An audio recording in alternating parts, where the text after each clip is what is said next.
Hello दोस्तों, IAS Hindi notes YouTube channel एक बार फिर से आप सभी का स्वागत है। दोस्तों, आज हम बाल विकास एवं शिक्षा शास्त्र से संबंधित एक और नया टॉपिक लेकर आए हैं जिसका नाम है नैतिक विकास। तो दोस्तों, आज हम नैतिक विकास से संबंधित कुछ महत्वपूर्ण प्रश्नों पर चर्चा करेंगे। तो चलिए दोस्तों, स्टार्ट करते हैं। आज का हमारा पहला क्वेश्चन है दोस्तों, निम्नलिखित में से कौन बालक में नैतिक मूल्यों के विकास में महत्वपूर्ण भूमिका निभाता है? आपके ऑप्शन है प्रार्थना सभा, ऑप्शन बी सही समाजीकरण, ऑप्शन सी बुद्धि या ऑप्शन डी सभी विकल्प। दोस्तों, आप इसका जवाब हमें कमेंट बॉक्स में देते हुए जरूर जाइएगा। तो चलिए इसका सही जवाब जानते हैं। इसका सही जवाब है दोस्तों, हो जाएगा उपयुक्त सभी। उपयुक्त सभी है दोस्तों, और बालक के नैतिक मूल्यों के विकास के लिए बहुत ही महत्वपूर्ण है। तो चलिए हम आगे बढ़ते हैं। हमारा अगला क्वेश्चन है दोस्तों, एक बच्ची जो कहती है कि चोरी करना गलत है क्योंकि वह पकड़ी जा सकती है, वह है कोलबर्ग की अवस्था।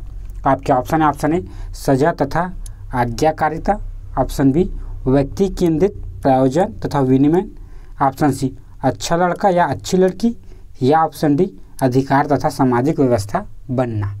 तो चलिए दोस्तों, इसका सही जवाब जानते हैं। इसका सही जवाब दोस्तों हो जाएगा ऑप्शन ए सजा तथा आज्ञाकारिता बनना। हमारा अगला क्वेश्चन है दोस्तों,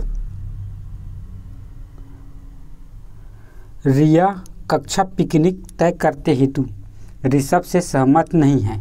वह सोचती है कि बहुमत के अनुकूल बनाने के लिए नियमों का संशोधन किया जा सकता है। यह सहपाठी विरोध पियाजे के अनुसार निम्नलिखित में से किससे संबंधित है? आपके ऑप्शन है विस्मांग नैतिकता, ऑप्शन बी संज्ञानात्मक अपरिवक्तता, ऑप्शन सी प्रतिक्रिया, या ऑप्शन डी सहयोग और नैतिकता। तो चलिए दोस्तों, इसका सही जवाब जानते हैं। इसका जो सही जवाब है दोस्तों वो हो जाएगा ऑप्शन डी सहयोग की नैतिकता। हमारा अगला क्वेश्चन है दोस्तों, कोहलबर्ग का सिद्धांत निम्न में से किस विकास से संबंधित है? आपके ऑप्शन है भाषा विकास, ऑप्शन बी सामाजिक विकास, ऑप्शन सी नैतिक विकास, या ऑप्शन डी शारीरिक विकास। तो चलिए दोस्तों, इसका सही जवाब जानते हैं। इसका जो सही जवाब है दोस्तों हो जाएगा ऑप्शन सी नैतिक विकास। तो जो कोहलबर्ग है दोस्तों, उन्होंने नैतिक विकास से संबंधित सिद्धांत दिए हैं। हमारा अगला क्वेश्चन है दोस्तों, निम्नलिखित में से कौन भावनात्मक लगाव को दर्शाता है? आपके ऑप्शन है चलना सीखना, ऑप्शन बी भाषा का विकास, ऑप्शन सी भोजन करना सीखना, या ऑप्शन डी अलग होने की घबराहट। तो चलिए दोस्तों, इसका सही जवाब जानते हैं। इसका सही जवाब है दोस्तों हो जाएगा ऑप्शन डी अलग होने की जो घबराहट है वह है भावनात्मक लगाव को दर्शाता है। हमारा अगला क्वेश्चन है दोस्तों, संस्कृति पर शिक्षा का क्या प्रभाव पड़ता है? आपका ऑप्शन है संस्कृति की निरंतरता को बनाए रखना, ऑप्शन बी संस्कृति के हस्तांतरण में सहायता करना, ऑप्शन सी संस्कृति का परिष्करण, या ऑप्शन डी उपयुक्त सभी। तो आइए दोस्तों, इसका सही जवाब जानते हैं। इसका जो सही जवाब है दोस्तों हो जाएगा ऑप्शन डी, अर्थात दोस्तों उपयुक्त सभी जो है संस्कृति पर शिक्षा का प्रभाव पड़ता है। हमारा अगला क्वेश्चन है दोस्तों, बच्चों में अच्छे चरित्र के निर्माण के लिए आपके ऑप्शन है पाठ्य पुस्तकों में चरित्र निर्माण संबंधित पाठ होने चाहिए, ऑप्शन बी चरित्र निर्माण के लिए व्याख्यान दिए जाने चाहिए, ऑप्शन सी कक्ष गतिविधि इस प्रकार होने चाहिए कि बच्चों को चरित्र निर्माण में सहायता मिल सके, या ऑप्शन डी महापुरुषों की जीवनी बच्चों को पढ़ाई जानी चाहिए। तो चलिए दोस्तों, इसका सही जवाब जानते हैं। इसका जो सही जवाब है दोस्तों हो जाएगा ऑप्शन सी, अर्थात दोस्तों बच्चों में अच्छे चरित्र निर्माण के लिए कक्षा या कक्ष गतिविधि इस प्रकार से होनी चाहिए कि बच्चों को चरित्र निर्माण में सहायता मिल सके। हमारा अगला क्वेश्चन है दोस्तों, कोहलबर्ग द्वारा नैतिक विकास की कितनी अवस्थाएं सुझाई गई है?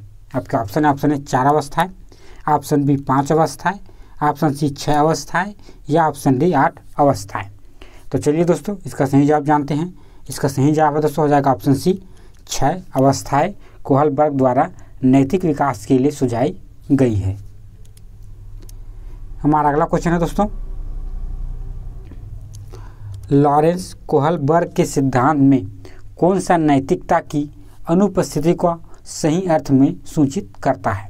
आपके ऑप्शन है स्तर 4, स्तर 1, स्तर 2 या स्तर 3। तो चलिए दोस्तों इसका सही जवाब जानते हैं। इसका जो सही जवाब है दोस्तों वो हो जाएगा ऑप्शन बी, अर्थात दोस्तों जो स्तर 1 है वो लॉरेंस कोहलबर्ग के सिद्धांतों में जो है नैतिकता की अनुपस्थिति के अर्थ को सूचित करता है। हमारा अगला क्वेश्चन है दोस्तों, कोहलबर्ग के अनुसार किस अवस्था में नैतिकता बाह्य कारकों द्वारा निर्धारित होती है? आपके ऑप्शन है पूर्व पारंपरिक अवस्था, ऑप्शन बी पारंपरिक अवस्था, ऑप्शन सी पश्चात पारंपरिक अवस्था या ऑप्शन डी उपयुक्त में से कोई नहीं। तो आइए दोस्तों इसका सही जवाब जान लेते हैं। इसका जो सही जवाब है दोस्तों हो जाएगा ऑप्शन ए पूर्ण पारंपरिक अवस्था जो है दोस्तों और नैतिकता के बाह्य कारकों द्वारा निर्धारित होती है। तो दोस्तों यदि हम बात करें पूर्व पारंपरिक अवस्था की तो कोहलबर्ग के अनुसार नैतिकता विकास की यह अवस्था जो है 4 से 10 वर्ष तक चलती है। इस अवस्था में छात्रों का नैतिक विकास न के बराबर होता है, अर्थात दोस्तों बालक की इस अवस्था में सही और गलत में मध्य अंतर को समझने में असमर्थ होती है। हमारा अगला क्वेश्चन है दोस्तों, आप एक शिक्षिका या शिक्षक के रूप में रैगिंग और धमकाने को सख्त विरोधी है तथा इस संदर्भ में विद्यालय में पोस्टर लगवाते हैं तथा समिति बनवाते हैं। आपसे जुड़ने वाले किशोर जो इस विचार के दृढ़ विश्वासी है निम्न में से किस स्तर पर होंगे? आपके ऑप्शन है पारंपरिक स्तर पर, ऑप्शन बी पूर्व पारंपरिक परंपरागत या ऑप्शन डी उत्तर परंपरागत स्तर या ऑप्शन डी सामाजिक व्यवस्था बनाए रखने वाला स्तर। तो चलिए दोस्तों इसका सही जवाब जानते हैं। इसका सही जवाब दोस्तों हो जाएगा ऑप्शन सी उत्तर परंपरागत स्तर पर होंगे। हमारा अगला क्वेश्चन है दोस्तों, विद्यार्थी में नैतिक विकास के मूल्यों का विकास महत्वपूर्ण होता है। आप इस विकास के लिए क्या करना चाहेंगे? आपके ऑप्शन है नैतिक मूल्यों से संबंधित कार्यों का उत्साहवर्धन, ऑप्शन बी व्याख्यान का आयोजन, ऑप्शन सी नैतिक मूल्यों पर आधारित कहानियों का प्रदर्शन या ऑप्शन डी स्वयं को आदर्श के रूप में प्रस्तुत करना। तो चलिए दोस्तों इसका सही जवाब जान लेते हैं। इसका जो सही जवाब है दोस्तों हो जाएगा ऑप्शन डी स्वयं को आदर्श के रूप में प्रस्तुत करना। हमारा अगला क्वेश्चन है दोस्तों, एक बच्चा तर्क प्रस्तुत करता है, आप यह मेरे लिए करें और यह आपके लिए करूँगा। यह बच्चा कोहलबर्ग की नैतिक तकरना को किस अवस्था के अंतर्गत आएगा? आपके ऑप्शन है अच्छा लड़का या अच्छा लड़की अभिमुखीकरण, ऑप्शन बी सामाजिक अनुबंध अभिमुखीकरण, ऑप्शन सी सहायक उद्देश्य अभिमुखीकरण या ऑप्शन डी दंड और आज्ञा पालन अभिमुखीकरण। तो चलिए दोस्तों इसका सही जवाब जानते हैं। इसका सही जवाब दोस्तों हो जाएगा ऑप्शन बी सामाजिक अनुबंध अभिमुखीकरण के अंतर्गत आएगा। हमारा अगला क्वेश्चन है दोस्तों, निम्न में से कौन सी लॉरेंस कोहलबर्ग के द्वारा प्रस्तावित नैतिक विकास की एक अवस्था है? आपके ऑप्शन है प्रवृत्ति अवस्था, ऑप्शन बी सामाजिक अनुबंध अभिविन्यास, ऑप्शन सी मूर्त सक्रियता अवस्था या ऑप्शन डी उद्योग बनाम अधीनता अवस्था। तो चलिए दोस्तों इसका सही जवाब जानते हैं। इसका जो सही जवाब है दोस्तों हो जाएगा ऑप्शन बी सामाजिक अनुबंध अभिविन्यास जो है दोस्तों लॉरेंस कोहलबर्ग के द्वारा प्रस्तावित नैतिक विकास की एक अवस्था है। हमारा अगला क्वेश्चन है दोस्तों, लॉरेंस कोहल के अनुसार नैतिक तर्क के सिद्धांत की अनेकों बातों के लिए आलोचना की जाती है। इस आलोचना के संदर्भ में निम्नलिखित में से कौन से कथन सही हैं? आपके ऑप्शन है कोहलबर्ग ने अपने अध्ययन को मूलतः पुरुषों के नमूने पर आधारित रखा, ऑप्शन बी कोहलबर्ग ने नैतिक तर्क के प्रत्येक सोपान के लिए विशेष उत्तर नहीं दिया, ऑप्शन सी अपनी सैद्धांतिक रूपों पर पहुंचने के लिए कोहलबर्ग ने पियाजे के सिद्धांतों को दोहराया है, या ऑप्शन डी कोहलबर्ग का सिद्धांत बच्चों के प्रत्युत्तर पर ध्यान केंद्रित नहीं करता है। तो चलिए दोस्तों इसका सही जवाब जानते हैं। इसका जो सही जवाब है दोस्तों हो जाएगा ऑप्शन सी अर्थात दोस्तों लॉरेंस कोहलबर्ग की जो नैतिक तर्क सिद्धांत को अनेक बातों पर आलोचना की जाती है, उनमें से एक ये है कि वह अपनी सैद्धांतिक रूपरेखा पर पहुंचने के लिए पियाजे के सिद्धांतों को दोहराता है। तो चलिए दोस्तों हम आगे बढ़ते हैं। आइए दोस्तों अब कोहलबर्ग के नैतिक विकास के सिद्धांतों को जान लेते हैं। पहला दोस्तों, कोहलबर्ग अपने 6 चरणों में महत्वपूर्ण स्थान देते हैं। दूसरा, इसके अनुसार छात्रों के नैतिक मूल्यों का विकास समाज की सहायता होता है।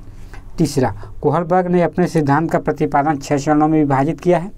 चौथा, इस सिद्धांत के अनुसार छात्र नैतिकता के आधार पर ही सही और गलत का मध्य में अंतर समझ पाते हैं। पांचवा दोस्तों, कोहलबर्ग ने अपने परीक्षण के लिए कथाओं को माध्यम बनाकर प्रश्न करते हैं। तो दोस्तों यह है कोहलबर्ग का नैतिक विकास से संबंधित महत्वपूर्ण सिद्धांत, आप इसे जरूर याद रखिएगा। तो चलिए हम आगे बढ़ते हैं। हमारा अगला क्वेश्चन है दोस्तों, कोहलबर्ग के नैतिकता विकास के सिद्धांत के अनुसार निम्न में से कौन सी अवस्था बालकों के नैतिक विकास की अवस्था नहीं है? आपके ऑप्शन है कानून एवं व्यवस्था अभिविन्यास, ऑप्शन बी स्व केंद्रित समाज केंद्रित अभिमुखता, ऑप्शन सी सामाजिक अनुबंध अभिमुखता, या ऑप्शन डी दंड एवं आज्ञा पालन अभिमुखता। तो चलिए दोस्तों इसका सही जवाब जानते हैं। इसका सही जवाब है दोस्तों हो जाएगा ऑप्शन बी स्व केंद्रित समाज केंद्रित अभिमुखता जो है कोहलबर्ग के जो नैतिक विकास की अवस्था में बालकों के नैतिक विकास की अवस्था नहीं है। हमारा अगला क्वेश्चन है दोस्तों, एक बच्ची को उसके पिता चहलकदमी करा रहे थे। बच्ची जानती है कि चिड़िया जैसी चीज़ें होती है, परंतु उसने कभी पतंग को नहीं देखा था। पतंग को देखकर उसने कहा चिड़िया को तो देखो। उसके पिता ने कहा यह पतंग है। यह उदाहरण दिखाता है। आपका ऑप्शन है सम्मिलन, ऑप्शन बी समायोजन, ऑप्शन सी संरक्षण, या ऑप्शन डी वस्तु का प्रदर्शन। तो चलिए दोस्तों इसका सही जवाब जानते हैं। इसका सही जवाब है दोस्तों हो जाएगा ऑप्शन ए, अर्थात दोस्तों उपयुक्त उदाहरण जो है सम्मिलन का है। हमारा अगला क्वेश्चन है दोस्तों, सीखना व्यवहार में उत्तरोत्तर सामंजस्य की प्रक्रिया है, यह कथन है। आपके ऑप्शन है क्रो व क्रो का, ऑप्शन बी पियाजे का, ऑप्शन सी स्किनर का, या ऑप्शन डी कोहलर का। तो चलिए दोस्तों इसका सही जवाब जानते हैं। इसका जो सही जवाब है दोस्तों हो जाएगा ऑप्शन सी, अर्थात दोस्तों सीखना व्यवहार में उत्तरोत्तर सामंजस्य की एक प्रक्रिया है। यह कथन जो है स्किनर के द्वारा कहा गया है। हमारा अगला क्वेश्चन है दोस्तों, नैतिक विकास की परिभाषित करने वाले वैज्ञानिक हैं। आपके ऑप्शन है पैवलोव, ऑप्शन बी मैडुलम, ऑप्शन सी पियाजे, या ऑप्शन डी उपयुक्त में से कोई नहीं। तो चलिए दोस्तों इसका सही जवाब जानते हैं। इसका सही जवाब है दोस्तों हो जाएगा ऑप्शन डी उपयुक्त में से कोई नहीं। तो दोस्तों यदि हम बात करें स्विट्जरलैंड के जो मनोवैज्ञानिक जीन पियाजे ने 1932 में नैतिक विकास के मॉडल को प्रतिपादित किया है। यह नैतिक विकास की पहली अवस्था है जिसमें प्राय सभी बच्चे गुजरते हैं। बड़ों को नियम के स्रोत के रूप में देखना, बड़ों की आज्ञा का पालन करना अच्छा व अवलेहन बुरी आदत माना जाता है। तो दोस्तों ये थे कुछ महत्वपूर्ण प्रश्न जो नैतिक विकास से संबंधित हैं। आई होप दोस्तों आपको ये वीडियो पसंद आया है। पसंद आया तो इसे लाइक करें और हमारे चैनल को सब्सक्राइब करें। धन्यवाद।